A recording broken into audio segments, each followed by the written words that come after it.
Supreme Magus, Chapter 68, Racking Points. Well, we just have passed half an hour from the start of the exercise. Nalier said after her communication amulet emitted a low ringing noise. Seems I have nothing more to teach you about lift.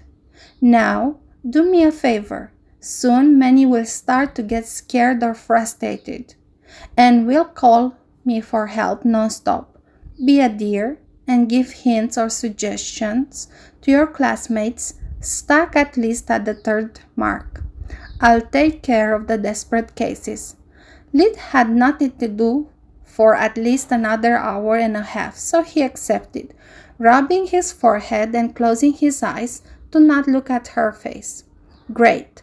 10 points for demonstrating complete mastery of the lift spell, and another 10 for helping me out.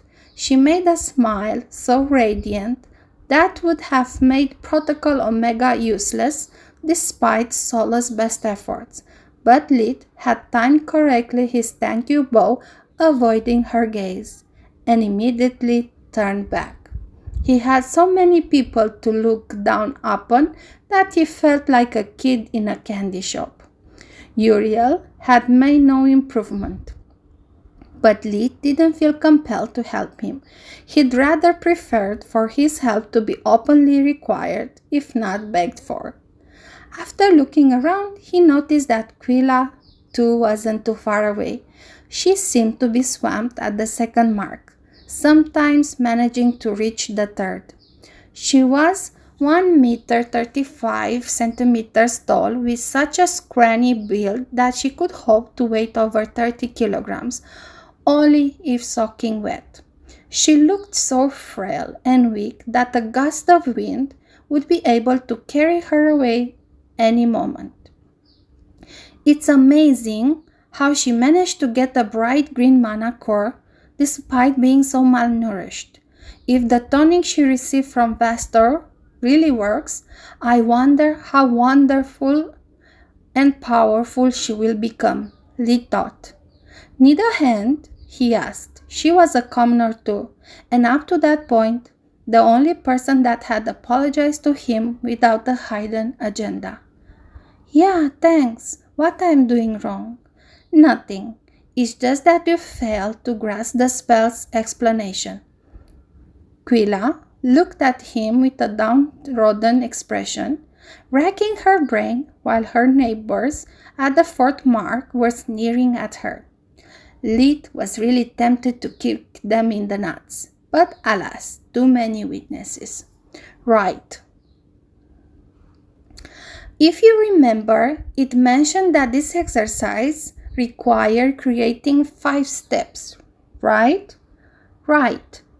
Quilla nodded, taking a break to give Lid her undivided attention. Every step pushes the weight above a mark. So you may think that you need to create 5 steps, or if you prefer, 5 small pulses of mana to push the weight up to the top. She nodded again. But the book never mentioned that you need to generate them all together. Lift gives you a wide window of opportunity to create the steps. Noticing that she was still not understanding, he dumbed down the concept. Imagine that you must walk a stair to get to an upper floor. You need 5 steps to do it, and it's your mana that creates them. Even if you can maintain only 2 steps at a time, it's plenty enough. You just need to get up to the second step. Let the first one dissolve, create the third. Move up to the third, rinse and repeat. Quilla completed the thought. That's why the book called them steps instead of pulses or pushes. To be honest, the choice of words had puzzled me quite a bit. Lid nodded. Otherwise, it would require to be able to cast 5 pulses at a time, and it would be completely unreasonable for the second lesson. But Quilla was listening no more. After thanking him quickly, she went back to the practice, managing instantly to always reach the third mark. In less than 10 minutes, another ding resounded. Her neighbors had long stopped sneering, and once they managed to find the courage for asking Lit for an encore, he was nowhere to be found. Quilla ignored the request for help, working hard to master what she had just understood. After her, Lit helped Uriel and then Freya. He had yet to decide what to do with them, but he had nothing to lose in the exchange. He would kill two birds with one stone, showing them his superiority while also making them feel obligated. Managing to establish a relationship on equal terms with the heir of an archmage and the daughter of an influential noble would discourage his peers to show open hostility, if not force them to avoid any further harassment. Soon, his outstanding performance in the light department would be well known. Very few would dare to move against him once Mart and Manowar had such an interest towards him. All he needed was just another push, and all the young master and mistress's drama would become a relic of the past. At the end of the lesson, Lit received 10 more points from Naliar, since many of those he helped had managed to completely understand the nature of the exercise. That makes 50 points. Solus was ecstatic. Too bad, we must also deduct the 10 Trust took away. It's no use crying over spilled milk, Lit replied. Besides, after lunch, we have our first Forge Master lesson. I can wait to get my hands on it. At lunch, Quilla, Uriel, and Freya tried to join him once again.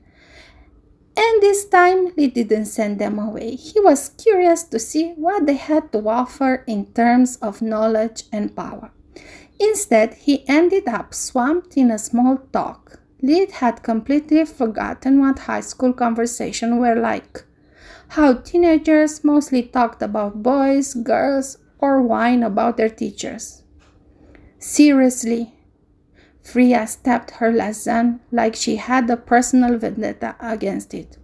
What kind of professor just puts you in a room and demands you figure out everything by yourself? How big of a jerk can she be? Lit listened on and off to her, so when the topic at the hand became his area of expertise, he was ready to answer the question he had just misheard. At least a double D cup, he thought. By my maker, don't you dare say that aloud, Solus' mind scolded him. I bet your family hired a tutor for you, Uriel chimed in, shaking his head at her remark. Yes, why? Only tutors spoon-fed magic. My father never explained anything to me, unless I was incapable of understanding something on my own. He would just give me books and demand results. Being clear-headed again, Lee joined the conversation.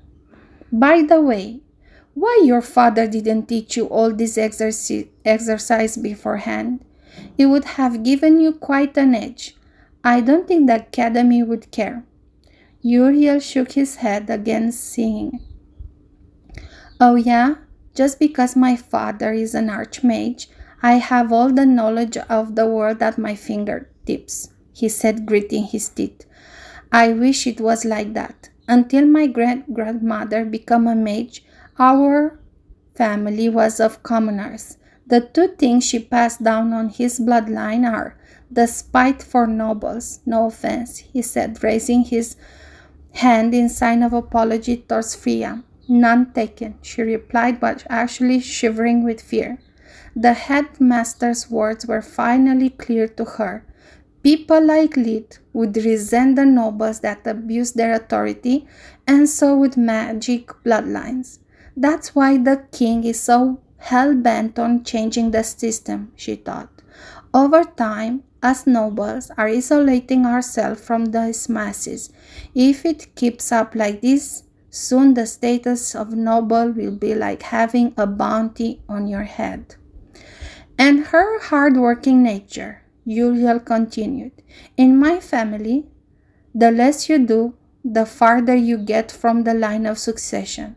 Some of my profligate siblings are as good as disowned, with no money or authority of their own.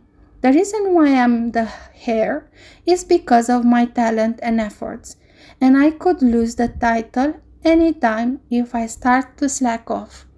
When I asked my father to teach me the secrets of the academy, do you know how he replied? Uriel made a stern face, speaking with a low, harsh voice, mimicking Archmage Dearest demeanor. Son, your grandfather was just a noble, not even a mage. My foundations and resources for magic were nothing compared to what I gave you. If you cannot achieve as much as I did despite all that, teaching you is pointless. For our Creston family to prosper, you need to be able to walk with your own legs. Getting unfair advantages make you lazy and reliant on others' help. There are no shortcuts in life to achieve what really matters. Now go back to work. The whole table giggled. Uriel had got so immersed in his persona to yell the last part, drawing on him the looks of their neighbors. Realizing his slip-up, Uriel had become red, so Lid asked Freya about her tutor to cut him some slack. I asked her countless times, she sighed, but she always replied that our money was buying her services, not her loyalty, and that she had no intention of taking the smallest risk with the Mage Association for such a little sum. Freya scoffed. With the amount we paid her, we could have probably built a fortress. What about you, Quilla? Quilla was wolfing down her second serving of lasagna, looking at Lid's stick like a hungry tiger. The mouthful she had taken was so big for her to talk, so they had to wait for her to be able to swallow. I had no tutor, she explained while trying to wipe off the sausage from her face. The healer of our village had been killed by some bandit, so his books were available for everyone. I was an orphan, too weak to work in the field, so I began studying them. Once I understood magic, I became the next healer until the Duke that was managing the rebuild of the village heard about me. He built a house for me, and when I became old enough, he recommended me to the academy. You know the rest. She returned to give her meal all the care she could. The story is really impressive, Uriel said, but at the moment I'm so amazed by the amount of food you are eating that I cannot think about anything else. I swear she wasn't like this yesterday, Freya said. It must be Vaster tonic, Lid said. She is shorter than me by a good head, yet she is eating more than me. I guess she needs a lot of food to catch up. Mind if I touch your head? Quilla violently blushed, tried to say something, but her mouth was full again, so she just nodded, lowering her head, Lid pretending to cast a spell while actually activating invigoration. Your muscles are severely undeveloped, and your bone density is terrible. You need to drink more milk for your skeleton. It's the first time I hear this, Uriel asked, with a curious look in his eyes. Mind to explain? Yeah, sure. How can I possibly explain the concept of vitamins, proteins, and calcium when your language lacks even the words necessary to describe them? Lid thought. It's an old saying from my village. Meat for the muscles, milk for the bones. How do you think I got so big at 12? Was what he actually said. Despite being 3 years older than him, Uriel was just a few centimeters taller than Lid, while Freya was 5 centimeters shorter than him. To Lid's amazement, the three of them ordered a bottle of milk each, starting to drink it instead of water.